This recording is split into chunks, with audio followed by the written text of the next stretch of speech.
Bonjour, bonsoir et bienvenue pour ce 55e numéro du Rendez-vous Ciné. Je suis, comme d'habitude, en compagnie de Blue Torch. Comment vas-tu? Et ça va, comme toujours. Et toi, comment vas-tu? Eh bien, ça va. Ce mercredi, nous allons vous parler du nouveau film de Baz Luhrmann, du nouveau film d'Alex Garland. Nous vous parlerons dans le Ciné-Club qui conclut l'émission du premier film de Guillaume Gallienne. Et commençons sans plus tarder par Elvis, nouveau film de Baz Luhrmann, près de 10 ans après Gatsby le Magnifique. On suit la vie et la carrière d'Elvis, sa relation avec le colonel Tom Parker, ses additions, son statut de star et bien sûr ses morceaux iconiques. Baz Luhrmann est un immense metteur en scène. Les 45 premières minutes du film sont tout simplement dingues, survitaminés de style, mais surtout incroyables visuellement. Ce qui permet, à mon sens, de bien retranscrire la fascination qu'Elvis suscite et de raconter cette puissance transgressive qu'il véhicule par son célèbre déhanché. Cette grande fresque a une idée géniale. Le point de vue du film est celui du méchant impresario Tom Parker, là où la majorité des films l'auraient catalogué en tant qu'antagoniste, et ce qui permet d'avoir un point de vue beaucoup moins manichéen. Austin Butler réalise un travail colossal lorsqu'il interprète Elvis. Il incarne entièrement le chanteur dans les dialogues, mais aussi dans le chant. C'est lui qui chante, en fait. La musicalité, justement, est hypnotisante et permet d'émettre une critique de la ségrégation et du puritanisme évident, certes, mais nécessaire pour expliquer les déboires qu'Elvis subit au début de sa carrière. Cependant, je trouve que le film s'assagit dans sa deuxième partie et est un peu long. Mais qu'est-ce que ça fait du bien de voir un film de Baz Luhrmann. Je vous conseille totalement d'y aller, mais Blue Torch est beaucoup moins positif. Qu'est-ce que tu en as pensé? Je suis en effet beaucoup moins positif que toi parce que le film, globalement, je l'ai pas spécialement apprécié ou quoi, mais je suis quand même d'accord sur certains de tes points, notamment tu as parlé du visuel du film, et pour le coup, c'est un point que j'ai vraiment trouvé très bien réalisé pour le coup. C'est un visuel qui va vraiment bien rappeler la manière dont Elvis fonctionne, le grandiose, comme tu l'as dit, de Elvis. Et c'est quelque chose qui va être au final, surtout dans le cadre du biopic, ça va faire que l'œuvre représente parfaitement au final l'artiste qu'elle raconte. Mais à côté, le film, je ne l'ai pas trouvé si intéressant en soi. Le fait est que de base, je m'en bats un peu les couilles d'Elvis, genre je sais qui c'est parce que je sais très bien qu'il s'agit d'une légende de la musique, mais à côté, je suis jamais réellement intéressé à lui et clairement, je m'en branle un petit peu de savoir qu'est-ce que c'est sa vie et tout. Les biopics peuvent pour ça être intéressants parce qu'ils peuvent déjà te permettre d'aimer la personne et ils peuvent te permettre de, même comme ça, apprécier le film, même si tu n'apprécieras pas forcément la personne. Et j'ai trouvé au final que c'était un truc qui manquait un peu à ce biopic.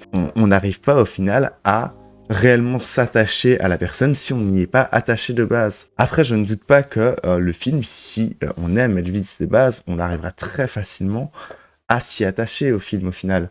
Parce que le film va clairement jouer sur ce point et va au final être très excellent dans beaucoup de ses points et à côté de ça, le film pourra être assez bon. Mais pour moi, c'est assez complexe de le considérer comme vraiment bon du coup le film. Et c'est assez triste parce qu'au final, je peux pas m'empêcher de le comparer à un autre film qui est également un biopic et également sur un chanteur ou plus un groupe de chanteurs qui est Bohemian Rhapsody, qui est au final très similaire à Elvis dans sa manière générale, mais qui est pour moi beaucoup mieux. Il va beaucoup plus te plonger dans l'histoire, même si je ne t'intéresse pas à Queen de base, et il aura un côté beaucoup plus grandiose qui va beaucoup plus te prendre au trip que Elvis, qui au final a un côté grandiose qui ne fait que représenter Elvis, mais qui ne va pas forcément te faire bien rentrer dans le film.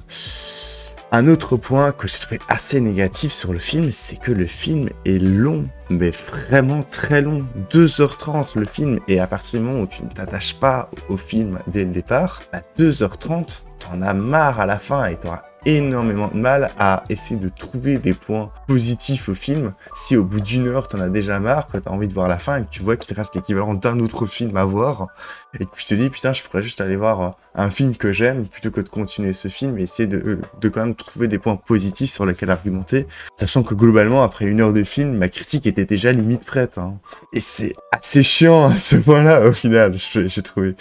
Mais bon après honnêtement, le film est clairement pas mauvais, hein, et si vous aimez bien Elvis de base, je peux que vous conseiller d'aller voir le film, parce que vous l'apprécierez très clairement, à mon avis. Mais clairement, si vous aimez pas le film, bah, le film a rien d'exceptionnel derrière, et c'est pas vraiment un film que vous devriez voir, je trouve. Et donc un avis mitigé, très mitigé de la part de Blue Torch. Le problème, c'est que je lui reconnais certains avantages et tout, mais j'accroche pas, et je doute pas que beaucoup d'autres personnes n'accrocheront juste pas. C'est même pas spécialement parce qu'il est mauvais, c'est juste... Passons au prochain film de cette sélection. Et quel film?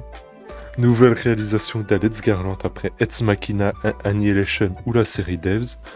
On vous a déjà parlé de Ex Machina dans le rendez-vous ciné numéro 4, mais je vous conseille pas d'aller le voir. Voilà. Cette vidéo un peu vieux en plus. A très mal vieilli. Donc s'il vous plaît, faites pas ça. Le film raconte l'histoire de Harper qui vient de vivre un drame personnel et qui décide de partir à la campagne pour se détendre. Elle découvrira assez vite que quelque chose la poursuit. Il me semble que tu n'as pas beaucoup apprécié Blue Torch. Alors, je trouve que pas beaucoup apprécié est un peu un euphémisme. En fait, c'est typiquement le genre de film que je n'aime pas. Mais genre vraiment, c'est un film, je ne pourrais jamais passer de bons moments devant ce genre de film. Et d'ailleurs, ce n'est pas le premier genre de film qu'on voit dans le rendez-vous ciné qui est de ce genre-là. En fait, pour moi, le film a été horrible à regarder, hein, et j'ai juste pas du tout envie de le revoir, ni de revoir un film du genre, même si je ne doute pas que dans le cadre du rendez-vous ciné, j'aurais beaucoup d'autres films de ce genre à expérimenter. Merci Divan. Mais c'est quel genre dont tu parles? Genre horrifique?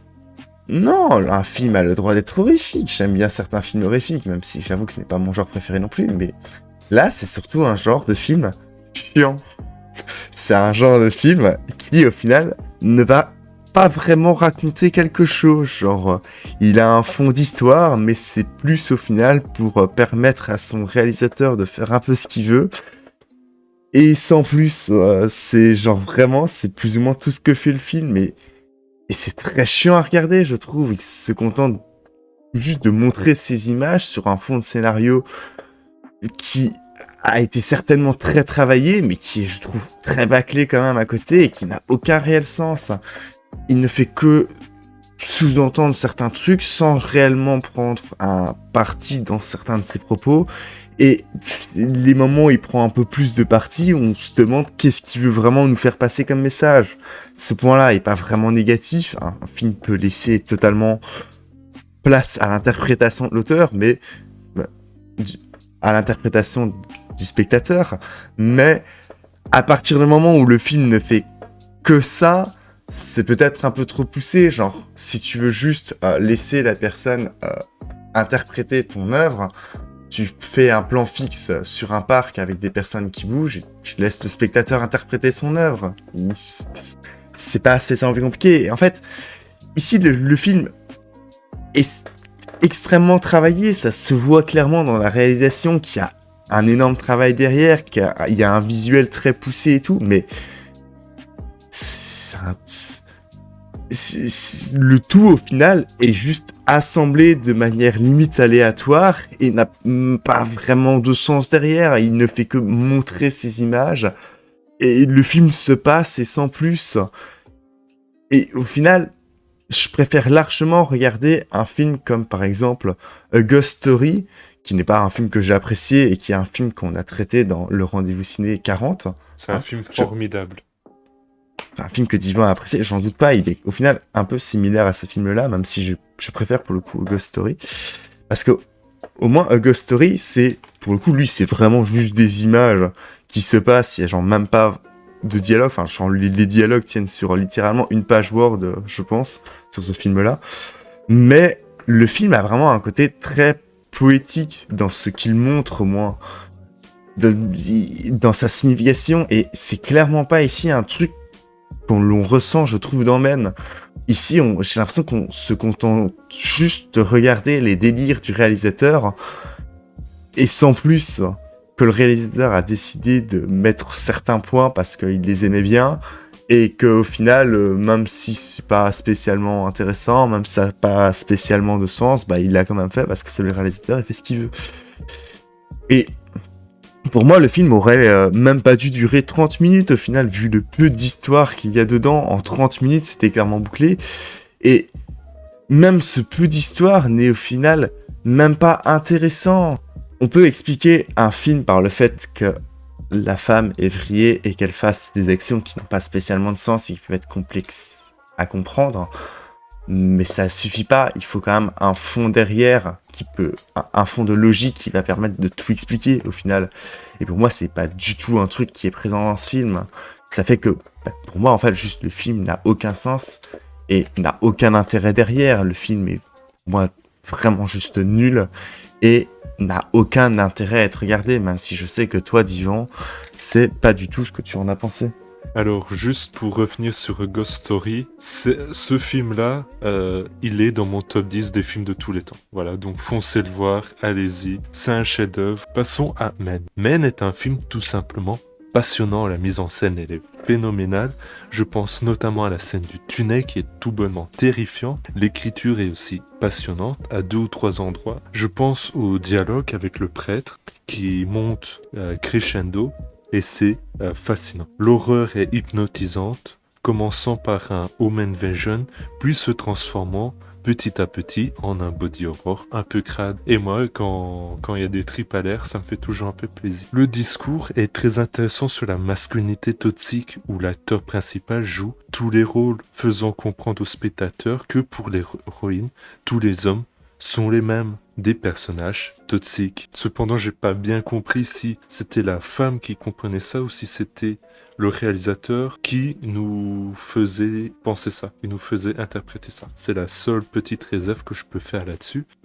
Et c'est d'ailleurs le premier film abordant le MeToo sous l'angle du film de genre, là où habituellement c'est plutôt des films témoignages. Et ce n'est pas très étonnant venant du réalisateur de Ex Machina qui raconte en soi comment un robot devient femme, objet, sous le regard d'homme. Et c'est assez malin. J'ai malgré tout un reproche à faire au film. Et contrairement à toi, je trouve qu'il est pas très qui est pas très subtil là où tu penses qu'il devrait être plus. Il souligne par le dialogue des éléments véhiculés plusieurs fois par la mise en scène. La scène du début, l'héroïne prend une pomme, elle croque la pomme, non, elle arrive dans un jardin, elle prend une pomme, elle la croque, et là le propriétaire dit « Vous avez mangé le péché original ?» Je rigole. Bon, ça c'est un peu trop surligné, si vous voulez. Et c'est comme ça assez souvent, sauf à 2-3 endroits où j'ai trouvé brillant l'écriture. Je vais pas me répéter, je vous conseille ce film. Ce film, c'est vraiment une petite pépite, contrairement à ce que Blue Torch pense. Mais oui, allez-y, foncez. Non, clairement, ne foncez pas. Et d'ailleurs, pour revenir sur un point où tu as dit qu'il exprime justement, moi, très mal le côté toxique des hommes. Genre, déjà, le côté justement où le mec se suicide, globalement pas du spoil pour moi, je fais ça. Non. Oui, bah c'est l'intro. Ouais, c'est clairement l'intro.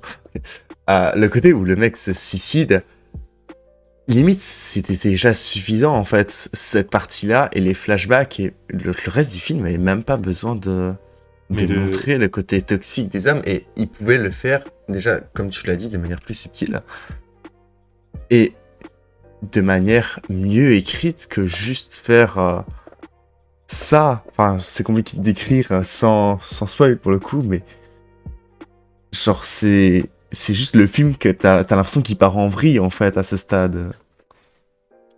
Alors, d'après ce que j'ai compris du film, c'est la Harper vit une relation toxique avec son homme, qui décide de mettre fin à ses jours, et ensuite, elle va dans un village avec le mindset, l'état d'esprit, pour bien parler français, que tous les hommes sont des personnages toxiques. Et donc, d'ailleurs, tous les hommes, hormis son mari, sont présentés comme des personnages négatifs, que ça soit le propriétaire qui est un peu trop intrusif, que ça soit le vicaire qui est vraiment tendancieux, ou que J'ai ça trouvé drôle, moi. oui, ou que ça soit le gosse qui est euh, perturbé. Je crois que c'est le terme utilisé par le film. Tout ça pour arriver à un final qui joue justement avec ce jeu mis en place par la mise en scène qui est que tous les hommes sont les mêmes. Et donc qui utilise des... C'est pas facile de s'en spoiler. Qui utilise cet effet de mise en scène totalement pour véhiculer l'horreur du film, Home Invasion à fond, et je sens bien que c'est le côté un peu body horror qui te gêne. Et là, j'ai pas compris pourquoi il venait, mais j'ai bien aimé. Mais en fait, pour le coup, je suis potentiellement d'accord sur ce point avec toi. C'est potentiellement le côté juste body horror qui me gêne. Le film aurait pu raconter son histoire totalement sans ce point-là, et c'est genre, on rajoute ça pour se faire kiffer, pour se faire plaisir, pour avoir le petit côté horreur, faire plaisir aux gens qui sont venus là justement voir des tripes. Et genre, bah non, ça sert à rien. Genre, quitte à raconter un chouette truc, bah raconte-le sans potentiellement faire couper des bras en deux. Ah non, ça c'était la meilleure scène du film. Je suis pas d'accord. Je n'ai pas dit que c'était un mauvais point de couper des bras en deux, mais c'est pas nécessaire dans le film. Non, moi je pensais justement au body horror plus loin. Vraiment à la toute fin. Où là j'ai vraiment pas compris. Ah oui, cette partie-là, bon, j'ai pas compris non plus pour le coup. J'avais déjà totalement décroché du film à ce moment-là. Bon bah, en soi on est d'accord, c'est un bon film. Non. Sauf les 5 dernières minutes qui sont un peu embêtantes. Non. Je dirais plus les 90 dernières minutes qui sont embêtantes. À peu près. Passons au dernier film de cette sélection, Les garçons et Guillaume à table, film de 2013 de Guillaume Gallienne. Pour son premier long métrage, Guillaume Gallienne met la barre très haute. Les garçons et Guillaume à table possèdent une gestation assez longue. Il s'est nourri de toute sa vie s'est inspiré de toute sa vie pour créer une pièce de théâtre et ensuite un long métrage quelques années après. Le film raconte l'histoire d'un petit garçon qui s'est pris pour une fille afin de faire plaisir à une mère qu'il a toujours distinguée de ses 2 autres frères, d'où le titre. D'abord une pièce de théâtre, oui, éponyme en 2008, qui rencontra un vif succès. Cette histoire d'enfance traumatisée par cette figure maternelle qu'il a toujours chérie, puis copiée dans les moindres gestes et expressions pour mieux lui ressembler, est devenu ce film en forme de coming out inversé, comme le réalisateur le dit lui-même dans une interview. Ouais, j'ai été jusqu'à regarder des interviews, putain. Car oui, Guillaume Gallienne est un hétéro comportement féminin, une personnalité atypique et foncièrement attachante. Qui s'est bâti à coup de dépression et de psychanalyse que ces comédies catharsis apportent avec beaucoup d'humour, de grands moments de rigolade, de gravité et de sensibilité sincère. Mais ce qui frappe surtout au-delà de l'écriture, que l'on sent très rodée par plusieurs années de spectacle, est que la mise en scène est très travaillée, ce qui donne un ensemble, une impression de fluidité à l'écran. Cela donne de vrais moments de grâce à la fois sensoriels et beaux cinématographiquement. Je trouve que Guillaume Gallienne a réussi à imposer une force tranquille remplie d'énergie et de charme à son film et que ça fait de Garçons et Guillaume. Les garçons et de... Il est long ce titre. Les garçons et Guillaume à table, une très belle comédie française. Et toi Blutoche, qu'est-ce que tu en as pensé? Eh bien, déjà pour moi, c'est le meilleur film de la sélection. Principalement parce que je n'ai pas principalement apprécié les 2 autres films. Voilà, petite aparté. Et bon, je n'ai pas particulièrement apprécié celui-là, même si le synopsis que tu en as fait m'a donné un peu plus d'empathie pour le film, pour le coup. Parce qu'en fait, j'avais un peu de mal justement avec notamment la fin du film, que je trouvais un peu déroutante. Je trouve que la fin du film, en fait, euh, n'allait pas avec le reste de l'histoire, que l'histoire n'allait pas du tout dans ce sens-là, et qu'il y avait moyen que la fin soit meilleure si la fin avait été différente. Mais le fait que justement la fin du coup soit plus basée au final sur la vie du réalisateur donne beaucoup plus de sens à cette fin-là et donne beaucoup plus d'empathie envers le film. Donne beaucoup plus de compréhension envers cette fin parce qu'au final la fin il n'y aurait pas pu en avoir d'autres par rapport à la vie du réalisateur. C'est logique et bah ça rend l'histoire un peu meilleure mais ça met un truc un peu dommage à ce moment-là dans l'histoire, c'est que on se dit que certains points de l'histoire auraient dû être potentiellement moins poussés, ou alors d'autres points auraient dû être plus mis en évidence de manière à plus aller vers cette fin que l'histoire nous offre au final, et pas à faire tomber la fin d'un coup sec, comme si c'était une évidence, ce qui n'est pas non plus spécialement le cas, même si ce n'est pas forcément illogique. Et au final, il y a un des points qui m'a pas mal dérouté, c'est que globalement dans le film, Guillaume considère lui-même qu'il est une fille, globalement pendant une grosse partie du film. Et ce qui m'a un peu gêné, c'est qu'à la fin, bon du coup je vais spoil à ce niveau-là, mais du coup, à la fin il dit que bah, il aime les filles, et que donc il est hétérosexuel, mais théoriquement, bah, il peut très bien se sentir comme une fille, et être, enfin pas hétérosexuel du coup, mais être plus attiré par les filles. Genre, l'un n'empêche pas spécialement l'autre, et c'est un peu ce que j'ai trouvé dommage, c'est qu'on dirait dans le film que le fait qu'il se rend compte à un moment donné qu'il aime les filles, fait qu'il abandonne d'un coup le fait qu'il se sente fille au départ. Là où globalement, le film aurait pu mieux amener ça, dans le sens où Guillaume, à certains moments, aurait pu plus rejeter sa part fille, aurait pu plus accepter son côté garçon par moment, ou ne serait pas tombé en claquant des doigts juste amoureux d'une fille comme ça, globalement ce qui est représenté dans le film. Et c'est un peu dommage au final, ça fait que cette fin tombe un peu nulle part, alors qu'elle aurait pu être beaucoup mieux amenée. Un autre point que j'ai trouvé un peu dérangeant dans le film, bah, c'est le côté un peu pièce de théâtre. Alors je sais pas si de base le film a été plus mis en pièce de théâtre, un peu narratif, comme il est mis en scène en tout cas dans le film. Mais c'est, je trouve, une méthode assez simple qui est employée dans le film. Une méthode assez simple qui est employée dans le film pour juste introduire le côté narrateur qui va juste nous expliquer au final ce que le film a un peu la flemme de nous montrer, parce que le film a beaucoup à dire, c'est sûr. Mais c'est triste de devoir en arriver à un stade où on met juste un narrateur comme ça qui va arriver tous les 5 minutes et t'expliquer ce que tu vois, alors que globalement le film pourrait juste un peu se montrer, même si c'est sûr que le narrateur rend l'histoire beaucoup plus explicite au final. Mais c'est un peu dommage d'en arriver là au final dans un film, même si ça reste... C'est pas une méthode mauvaise en soi, mais ça reste une méthode que je trouve assez simplette, un peu dommage. Je pense que c'est là pour faire un clin d'œil à la pièce de théâtre. Mais c'était de base une pièce de théâtre ? Oui.